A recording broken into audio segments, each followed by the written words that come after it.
Assalamu alaikum warahmatullahi wabarakatuh. Dear students of 10th class, hope you are fine.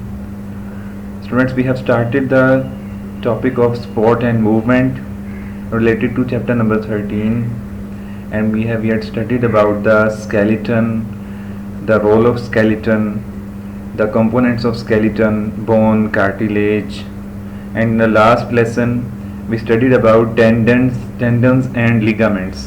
Okay, so what are tendons and ligaments? Let us see the figure diagram in front of you. आप देख सकते हैं tendons जो हैं basically these are connective tissues, okay, and they attach the muscles to the bone. नजर आ रहा है आप लोगों को डायग्राम में कि बोन्स के साथ ये मसल्स की अटैचमेंट का रोल प्ले करते हैं. ओके, इसके बाद हम लिगामेंट्स की बात करते हैं तो ये जॉइंट्स के ऊपर मौजूद हैं. ठीक है, और ये बोन को बोन से अटैच करते हैं एट द जॉइंट. क्लियर होगी बात आपको? तो tendons attach the muscles to the bones and ligaments attach bone to the bone at the joint. Okay, इन बातों को आपने जहन में रखना है. तो आज के लेसन में हमने स्टडी करना है कि how muscles do the bones move. ठीक है, मसल्स किस तरह से अपना रोल प्ले करते हैं बोन्स की मूवमेंट के लिए, और बोन्स की मूवमेंट जो है बेसिकली हमारी मूवमेंट शो करती है. तो लेट अस सी कि how do muscles interact to produce movement in the bones. Okay students, so this is the topic muscles and movement. Now let us start the reading of this topic. We know that when bones move at joints they produce movements. Okay, जब bones move करती हैं joints के along तो movement produce होती है. The movement is in bones are brought about by the contractions of skeletal muscles which are attached with them by tendons. Okay, movement जो होती है बोन्स के अंदर वो कंट्रैक्शंस ऑफ स्केलेटल मसल्स के थ्रू पॉसिबल होती है, और स्केलेटल मसल्स जो होते हैं वो टेंडन्स के थ्रू अटैच्ड होते हैं बोन्स के साथ.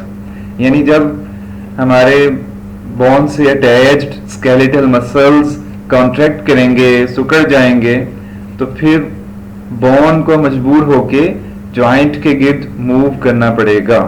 अब ये डिपेंड करता है कि वो जॉइंट किस किस्म का है और वो बोन्स किस पोजीशन पे हैं, तो मूवमेंट भी उसके मुताबिक सामने आएगी. ओके, आगे रीडिंग करते हैं इसकी. The role of skeletal muscles is as follows. Okay, skeletal muscles का जो रोल है उसको हमने समझना है आज के लेसन में. One end of a skeletal muscle is always attached with some immovable bone. Okay, this end of muscle is called the origin. कोई एक immovable bone होती है जिसके साथ skeletal muscle का एक end हर वक्त attached रहता है. ठीक है, और उस end of muscle को हम origin कहेंगे. ओरिजिन जैसे ओरिजिनेट, इससे निकले लफ्ज़, किसी चीज़ का जाहिर होना, कहीं से निकलना. ठीक है, one and other end of muscle is attached with a movable bone and is called the insertion. Okay, तो मसल्स का जो दूसरा एंड है वो किसी मूवेबल बोन से अटैच्ड होगा और उस पॉइंट को हम इंसर्शन कहेंगे. When a muscle is stimulated by nerve impulse. Okay, जब मसल को स्टिमुलेशन मिलती है through a nerve impulse it contracts. ठीक है, to become shorter and thicker. तो मसल जो है वो शॉर्ट हो जाता है, और जाहिर है जब शॉर्ट होगा तो वो थिक हो जाएगा, इकट्ठा होना शुरू हो जाएगा एक जगह पे. Due to this contraction it pulls the movable bone at insertion. अब जाहिर है मसल जो है वो एक तरफ से मूवेबल बोन से अटैच है और दूसरी तरफ से इमूवेबल बोन से अटैच है. तो इमूवेबल बोन को तो वो मूव नहीं करवा सकता, तो फिर उसकी पुलिंग जो है वो किस पर अपना असर दिखाएगी? मूवेबल बोन के ऊपर एट द इंसर्शन. आगे रीडिंग करते हैं. Skeletal muscles are usually in pairs of antagonists, ठीक है। एंटेगोनिस्ट मींस ऑपोजिशन, ठीक है, यानी एक अगर एक काम करेगा दूसरा दूसरा काम करेगा, ठीक है। तो स्केलेटल मसल्स जो होते हैं वो बेसिकली पेयर्स की फॉर्म में अक्सर रहते हैं और उन पेयर्स को हम एंटेगोनिस्ट कहते हैं। In an antagonistic pair both muscles do opposite jobs, okay. दोनों मसल्स जो हैं वो ऑपोजिट जॉब करते हैं। When a muscle contracts the other relaxes and this phenomenon is known as antagonism, ठीक है। एक मसल जो है वो अगर कॉन्ट्रैक्ट करेगा तो दूसरा रिलैक्स करेगा, और अगर दूसरा कॉन्ट्रैक्ट करेगा तो फिर पहला वाला जो है वो रिलैक्स करेगा, ठीक है। तो इस फिनोमिनन को हम एंटेगोनिज्म कहते हैं। और स्टूडेंट्स यही वो फिनोमिनन है जो मूवमेंट ऑफ बोन्स का जरिया बनता है। So let us see how. Reading करते हैं इसकी। When a muscle contracts and bends the joint it is known as flexor muscle and the movement is called flexion, okay। जब एक मसल जो है वो कॉन्ट्रैक्ट करे और उसकी वजह से जॉइंट्स जो हैं वो बेंड होने पे, मुड़ जाने पे मजबूर हो जाएं, ठीक है, स्ट्रेट ना रहें, तो इस मसल को हम फ्लेक्सर मसल कहेंगे और इस मूवमेंट को फ्लेक्शन कहेंगे। क्लियर है? Okay. When a muscle contracts, next reading कर रहे हैं। When a muscle contracts and straightens the joint, ठीक है। पिछले वाले प्रोसेस में क्या हुआ था, मसल ने कॉन्ट्रैक्ट किया और जॉइंट बेंड हो गया। अब मसल कॉन्ट्रैक्ट कर रहा है और जॉइंट जो है वो स्ट्रेट हो रहा है। It is known as extensor muscle and the movement is called extension, ठीक है। तो इसको हम कहेंगे एक्सटेंसर मसल और इस मूवमेंट को कहेंगे एक्सटेंशन। तो जॉइंट्स का बेंड हो जाना फ्लेक्शन, जॉइंट्स का स्ट्रेट हो जाना extension. Following is an example of the antagonistic action of a pair of skeletal muscles. Okay, biceps is a flexor muscle on the front of the upper arm. हमारे arm के ऊपर वाले हिस्से में सामने की तरफ जो मसल्स होते हैं इनको हम बाइसेप्स कहते हैं।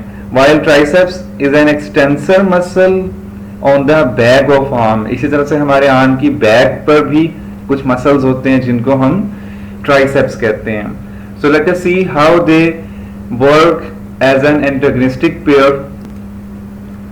सो boys, so students see the diagram in which first of all you see the left side of diagram in which biceps are contracted, okay। इसके बाद नीचे हम देखें तो ट्राइसेप्स इसके ऑपोजिटली रिलैक्स हो गए हैं, ठीक है। अब ये बाइसेप्स कॉन्ट्रैक्ट कर रहे हैं तो इनके कॉन्ट्रैक्ट करने से जो एल्बो पे जॉइंट है, जो हमारा एल्बो जॉइंट है वो बेंड हो रहा है, ठीक है। और जब जॉइंट बेंड करेगा तो इस प्रोसेस को हम कहते हैं फ्लेक्शन। और इस जॉइंट को बेंड करवाने वाला जो मसल है वो बाइसेप मसल्स हैं, तो इस वक्त ये फ्लेक्सर मसल्स हैं। क्लियर होगी बात आपको, ठीक है। उसको मैं रिपीट कर रहा हूं। बाइसेप्स मसल्स कॉन्ट्रैक्ट कर रहे हैं फिगर के अंदर, ठीक है। और आप देख सकते हैं बाइसेप मसल्स जो हैं वो एक तरफ जो हैं वो पेक्टोरल जल्डल से अटैच हैं, जबकि दूसरी तरफ वो हमारे आर्म की उन बोन से अटैच हैं जो मूव कर सकती हैं, ठीक है। ये भी हमने पढ़ा था अभी।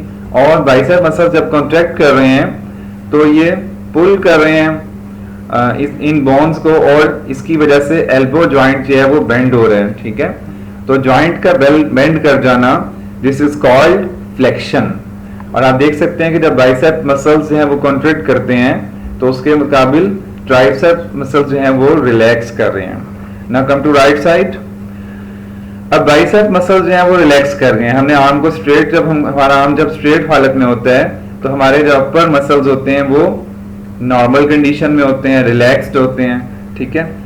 लेकिन जब ये रिलैक्स हो रहे हैं तो इसके मुकाबिल ट्राइसेप मसल्स जो हैं वो कॉन्ट्रैक्ट हो गए हैं, और इनके कॉन्ट्रैक्शन की वजह से जो जॉइंट है एल्बो जॉइंट अब वो स्ट्रेट हो गए हैं। तो जब जॉइंट्स स्ट्रेट हो जाएंगे तो जॉइंट्स का स्ट्रेट होना वो कहलाता है एक्सटेंशन। और इस सेंस में ट्राइसेप्स मसल्स जो हैं वो इस वक्त एज एक्सटेंसर मसल्स अपना रोल प्ले कर रहे हैं। सो रीडिंग करते हैं. Both these muscles have their origin at pectoral girdle and insertion at one of the two bones of forearm. Okay, तो इन दोनों का जो अटैचमेंट पॉइंट्स हैं, जो इमूवेबल बोन है वो पेक्टोरल जर्डल है जहां पे वो अटैच होते हैं, और जो पॉइंट ऑफ इंसर्शन है वो फोरआर्म की बोन्स हैं. When biceps contracts the forearm is pulled upward. ठीक है, बाइसेप मसल्स ने जब कॉन्ट्रैक्ट किया. अच्छा स्टूडेंट्स, आप लोग जब ये रीडिंग कर रहे हैं, इस वक्त जो रीडिंग कर रहे हैं, इसके साथ आप लोगों ने अपनी बुक्स में इस डायग्राम पर फोकस भी रखना है, जो डायग्राम मैंने अभी आपसे डिस्कस की है. Okay, so when biceps contracts the forearm is pulled upward, it is the flexion of elbow joint.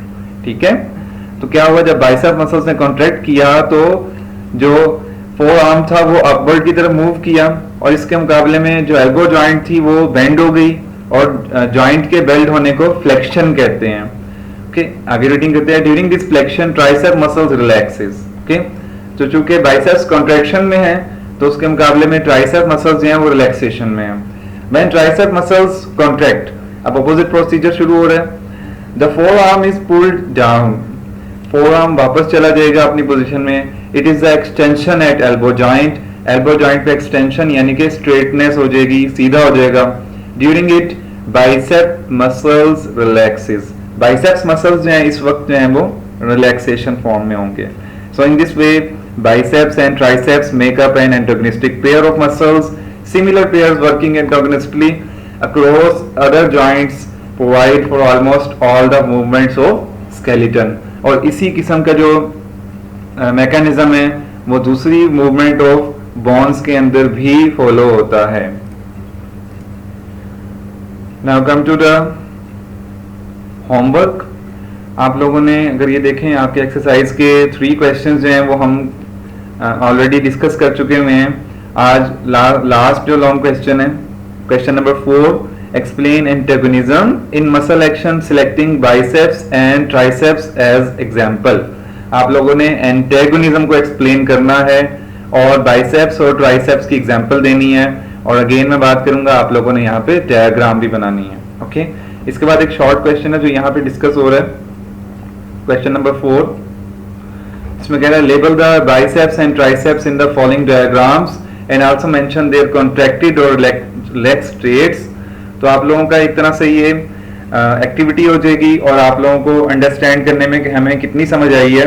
अगर आप इस डायग्राम को लेसन को रीड करने के बाद लेबल करेंगे तो आप लोगों के सामने ये एक असेसमेंट आ जाएगी कि हमने ये टॉपिक कितना सीख लिया है. ठीक है, अब मैं आपको आंसर की तरफ लेके जाता हूँ.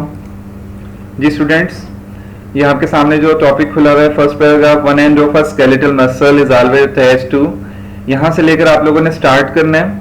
ठीक है, और इसके बाद वो एंटेगोनिज्म को एक्सप्लेन करने लगेंगे. ठीक है, आप यहाँ पे बेशक जो है वो हेडिंग दे सकते हैं एंटेगोनिज्म की. ओके, एंटेगोनिज्म की डेफिनेशन के बाद आप फ्लेक्शन की हेडिंग दे सकते हैं, फिर आप एक्सटेंशन की हेडिंग दे सकते हैं, और इसके बाद आप यहाँ से जहाँ से ये biceps is a flexor muscle, यहाँ से आप बाइसेप्स एंड ट्राइसेप्स की हेडिंग भी दे सकते हैं, और ये कंटिन्यू रहेगा और ये नेक्स्ट पैराग्राफ तक जाके कंप्लीट होगा यहाँ तक. ओके, तो ये आपका लॉन्ग क्वेश्चन का आंसर है और इम्पोर्टेंट लॉन्ग क्वेश्चन है. तो इसको आप लोगों ने प्रिपेयर करना है. नेक्स्ट लेसन जो है इस चैप्टर का लास्ट लेसन होगा. इंशाल्लाह ताला हम नेक्स्ट 2 डेज में इस चैप्टर को वाइंड अप करेंगे. तब तक के लिए अल्लाह हाफिज.